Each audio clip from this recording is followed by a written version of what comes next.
ನಮಸ್ತೆ, very good morning. Guarantee ನ್ಯೂಸ್ಗೆ ಸ್ವಾಗತ. ನಾನು ರಮ್ಯಾ. 50 ಗ್ಯಾರಂಟಿಯಲ್ಲಿ ಯಾವೆಲ್ಲ ಸುದ್ದಿದೆ ಅಂತ ಹೇಳಿ ಒಂದೊಂದಾಗಿ ನೋಡ್ತಾ ಹೋಗೋಣ.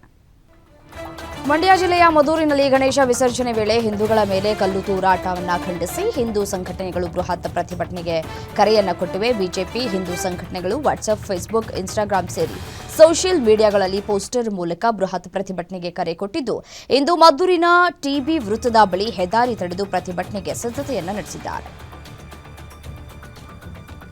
ಈದ್ ಮಿಲಾದ್ ಹಬ್ಬಕ್ಕೆ ಕಟ್ಟಿದ್ದ ತೋರಣ ಹರಿದ ಆರೋಪ ಖಂಡಿಸಿ ಬಾಗಲಕೋಟೆಯಲ್ಲಿ ಮುಸ್ಲಿಂ ಮುಖಂಡರು ಪ್ರತಿಭಟನೆ ನಡೆಸಿದರು. ಇನ್ನು ಈ ಘಟನೆಗೆ ಸಿಪಿಐ ಚೌಹಾಣ್ ನಿರ್ಲಕ್ಷ್ಯವೇ ಕಾರಣ ಅಂತ ಪ್ರತಿಭಟನಾಕಾರರು ಆಕ್ರೋಶವನ್ನು ಹೊರಹಾಕಿದರು. ತೋರಣ ಹರಿದವರ ವಿರುದ್ಧ ಕೂಡಲೇ ಕೇಸ್ ದಾಖಲಿಸಬೇಕು ಅಂತ ಎಸ್ಪಿ ಕಚೇರಿ ಎದುರು ಪ್ರತಿಭಟನೆಯನ್ನು ನಡೆಸಿ ಒತ್ತಾಯಿಸಿದರು.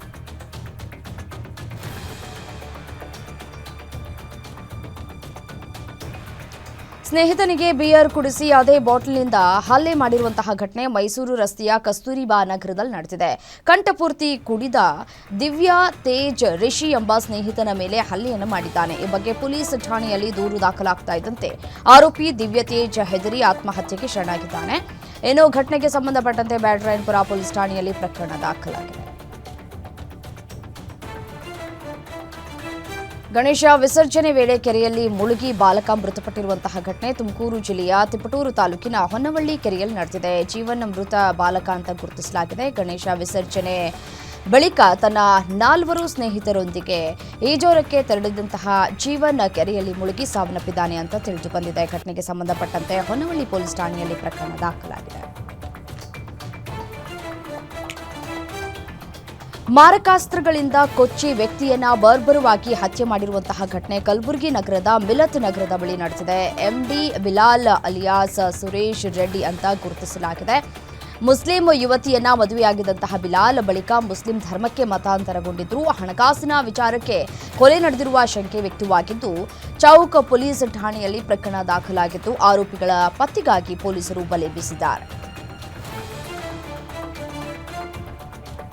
ಸರ್ಕಾರದ ಒಳ ಮೀಸಲಾತಿ ವಿರೋಧಿಸಿ ಲಂಬಾಣಿ, ಭೋವಿ, ಕೊರಚ, ಕೊರಮ ಸಮುದಾಯಗಳಿಂದ ವಿಜಯಪುರದಲ್ಲಿ ವಿನೂತನ ಪ್ರತಿಭಟನೆ ನಡೆಸಿದ್ರು. ಹಂದಿಮರಿ ಹಾಗೂ ಚಪ್ಪಲಿ ಹೊತ್ತು ವಿನೂತನ ಪ್ರತಿಭಟನೆ ನಡೆಸಿ ಸರ್ಕಾರದ ವಿರುದ್ಧ ಆಕ್ರೋಶವನ್ನು ವ್ಯಕ್ತಪಡಿಸಿದರು. 63 ಜಾತಿಗಳನ್ನು ಸೇರಿಸಿ 5% ಮೀಸಲಾತಿ ನೀಡಿ ಅನ್ಯಾಯ ಮಾಡಲಾಗಿದೆ ಅಂತ ಸಿಎಂ ಸಿದ್ದರಾಮಯ್ಯ, ಡಿಸಿಎಂ ಡಿಕೆ ಶಿವಕುಮಾರ್ ಭಾವಚಿತ್ರಗಳನ್ನು ಹಿಡಿದು ಆಕ್ರೋಶವನ್ನು ವ್ಯಕ್ತಪಡಿಸಿದರು. ಕಾರ್ಮಿಕನೊಬ್ಬ ಹಳ್ಳದ ನೀರಿನಲ್ಲಿ ಕೊಚ್ಚಿ ಹೋದಂತಹ ಘಟನೆ ಬಳ್ಳಾರಿಯ ಜಿಂದಾಲ್ ಕಾರ್ಖಾನೆ ಬಳಿ ನಡೆದಿದೆ. ಮೃತ ವ್ಯಕ್ತಿ ಸಂಡೂರು ತಾಲೂಕಿನ ವಡ್ಡು ಗ್ರಾಮದ ನಿವಾಸಿ ಯುವರಾಜ್ ಅಂತ ತಿಳಿದು ಬಂದಿದೆ.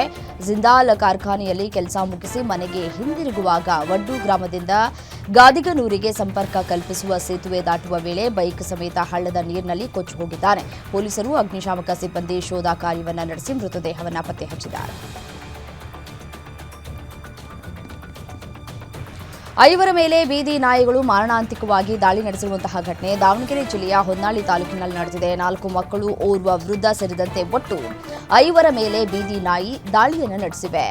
ಇನ್ನು ಗಾಯಾಳುಗಳಿಗೆ ಶಿವಮೊಗ್ಗದ ಮೆಗಾನ್ ಆಸ್ಪತ್ರೆಗೆ ದಾಖಲು ಮಾಡಲಾಗಿದ್ದು, ಬೀದಿ ನಾಯಿಗಳ ದಾಳಿಗೆ ಆತಂಕಗೊಂಡ ಸುತ್ತಮುತ್ತಲಿನ ಗ್ರಾಮಸ್ಥರು ಸೂಕ್ತ ಕ್ರಮವನ್ನು ಜರುಗಿಸುವಂತೆ ಗ್ರಾಮ ಪಂಚಾಯಿತಿ ಸಿಬ್ಬಂದಿ ವಿರುದ್ಧ ತಮ್ಮ ಆಕ್ರೋಶವನ್ನು ವ್ಯಕ್ತಪಡಿಸಿದ್ದಾರೆ.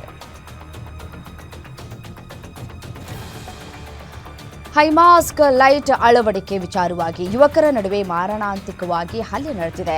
ಕೋಲಾರ ಜಿಲ್ಲೆಯ ಮಾಲೂರು ತಾಲೂಕಿನ ಕರಿಸಂದ್ರ ಗ್ರಾಮದಲ್ಲಿ ಘಟನೆ ನಡೆದಿದೆ. ಗ್ರಾಮದಲ್ಲಿ ಹೈಮಾಸ್ಕ್ ಲೈಟ್ ಅಳವಡಿಕೆಗೆ ಮುಂದಾಗಿದ್ದ ಪ್ರವೀಣ್ ಕುಮಾರ್, ಇದೇ ವಿಚಾರಕ್ಕೆ ಕರಿಸಂದ್ರ ಗ್ರಾಮಸ್ಥರಾದ ಮಂಜುನಾಥ್ ಹಾಗೂ ಸಹೋದರರು ಪ್ರವೀಣ್ನ ಸಹೋದರ ಪ್ರಸನ್ನ ಕುಮಾರ್ ಲಕ್ಷ್ಮೀನಾರಾಯಣರ ಮೇಲೆ ಮಚ್ಚು ಚಾಕುವಿನಿಂದ ಹಲ್ಲೆ ನಡೆಸಿ ಕೋಲಾರ ಜಿಲ್ಲಾಸ್ಪತ್ರೆಗೆ ದಾಖಲಾಗಿದ್ದು, ಮಾಲೂರು ಮಾಸ್ತಿ ಪೊಲೀಸ್ ಠಾಣೆಯಲ್ಲಿ ಕೇಸ್ ದಾಖಲಾಗಿದೆ.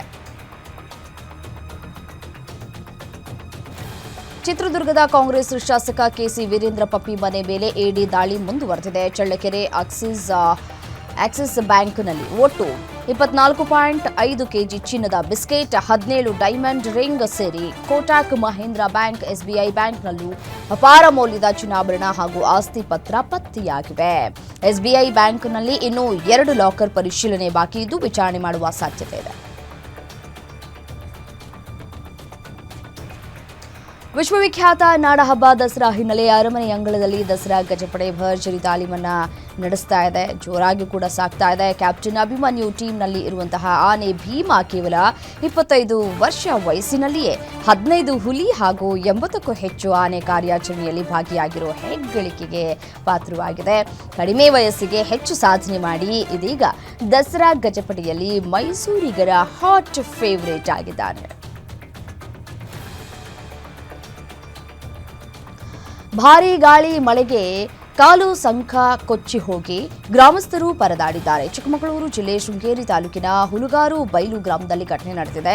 ಕಾಲು ಸುಂಕ ಕೊಚ್ಚಿ ಹೋಗಿದ್ದು ಮಗುವಿಗೆ ಲಸಿಕೆ ಹಾಕಿಸುವುದಕ್ಕೆ ಮರದ ದಿಮ್ಮಿಯ ಮೇಲೆ ಆಸ್ಪತ್ರೆಗೆ ತೆರಳುವುದಕ್ಕೆ ತಾಯಿ ಹರಸಾಹಸವನ್ನು ಪಟ್ಟಿದ್ದಾರೆ.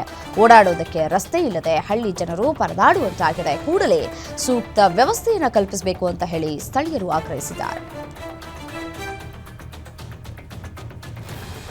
ರಾಜಧಾನಿ ಬೆಂಗಳೂರು ಸೇರಿ ವಿವಿಧ ಜಿಲ್ಲೆಗಳಲ್ಲಿ ರಾತ್ರಿ ಉತ್ತಮ ಮಳೆಯಾಗಿದೆ. ಅದೇ ರೀತಿ ಇಂದು ಕೂಡ ಕರಾವಳಿ ಜಿಲ್ಲೆಗಳು, ಉತ್ತರ ಒಳನಾಡಿನ ಬೆಳಗಾವಿ, ಧಾರವಾಡ, ಹಾವೇರಿ, ಗದಗ ಹಾಗೂ ದಕ್ಷಿಣ ಒಳನಾಡಿನ ಬಳ್ಳಾರಿ, ಬೆಂಗಳೂರು, ಚಾಮರಾಜನಗರ, ಚಿಕ್ಕಬಳ್ಳಾಪುರ, ಚಿಕ್ಕಮಗಳೂರು, ಚಿತ್ರದುರ್ಗ, ವಿಜಯನಗರ ಜಿಲ್ಲೆಗಳಲ್ಲಿ ಹಗುರದಿಂದ ಸಾಧಾರಣ ಮಳೆಯಾಗುವ ಸಾಧ್ಯತೆ ಇದೆ. ಸೆಪ್ಟೆಂಬರ್ 11 ಮತ್ತು 12ರಂದು ಕರಾವಳಿ ಜಿಲ್ಲೆಗಳು, ಉತ್ತರ ಒಳನಾಡಿನ ಬೀದರ್, ಕಲಬುರಗಿ ಹೆಚ್ಚು ಮಳೆಯಾಗಲಿದೆ ಅಂತ ಹವಾಮಾನ ಇಲಾಖೆ ಮುನ್ಸೂಚನೆಯನ್ನು ಕೊಟ್ಟಿದೆ.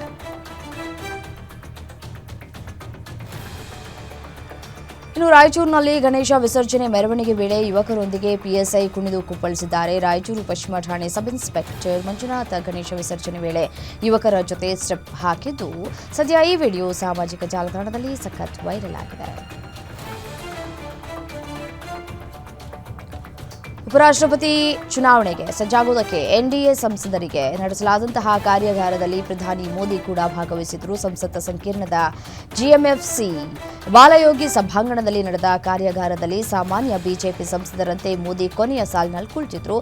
ವರ್ಕ್ಶಾಪ್ನಲ್ಲಿ ಇತರ ಸಂಸದರ ಜೊತೆ ಪ್ರಧಾನಿ ಮೋದಿ ಕೊನೆಯ ಸಾಲಿನಲ್ಲಿ ಕುಳಿತಿದ್ದ ದೃಶ್ಯದ ಫೋಟೋವೊಂದನ್ನು ಬಿಜೆಪಿ ಸಂಸದ ರವಿಕಿಶನ್ ಅವರು ಎಕ್ಸ್ನಲ್ಲಿ ಪೋಸ್ಟ್ ಮಾಡಿ ಹಂಚಿಕೊಂಡಿದ್ದಾರೆ. ಜೊತೆಗೆ ವ್ಯಂಗ್ಯಾಡಿದ್ದಾರೆ. ನಾಳೆ ಪ್ರಧಾನಿ ಮೋದಿ ಪ್ರವಾಹ ಪೀಡಿತ ಪಂಜಾಬ್ಗೆ ಭೇಟಿ ನೀಡಲಿದ್ದು ಈ ವೇಳೆ ಪರಿಹಾರಕ್ಕಾಗಿ ವಿಶೇಷ ಪ್ಯಾಕೇಜ್ ಘೋಷಿಸುವ ಸಾಧ್ಯತೆ ಇದೆ ಅಂತ ಮೂಲಗಳು ತಿಳಿಸಿವೆ. ಕಳೆದ 1 ತಿಂಗಳ ಅವಧಿಯಲ್ಲಿ ನಿರಂತರ ಮಳೆಯಿಂದಾಗಿ ಪಂಜಾಬ್ ಸೇರಿದಂತೆ ಇತರ ಪ್ರದೇಶಗಳು ತೀವ್ರ ಹಾನಿಗೆ ಒಳಗಾಗಿವೆ. ಈ ಹಿನ್ನೆಲೆ ಪ್ರಧಾನಿ ಮೋದಿ ಅವರು ಗುರುದಾಸ್ಪುರಕ್ಕೆ ಭೇಟಿಯನ್ನ ನೀಡುತ್ತಾ ಇದ್ದು ಪ್ರವಾಹ ಪೀಡಿತ ಪ್ರದೇಶಗಳ ಪರಿಶೀಲನೆಯನ್ನ ನಡೆಸಲಿದ್ದಾರೆ. ಇದೇ ವೇಳೆ ರಕ್ಷಣಾ ಕಾರ್ಯಾಚರಣೆಯನ್ನು ಕೂಡ ವೀಕ್ಷಿಸಲಿದ್ದಾರೆ.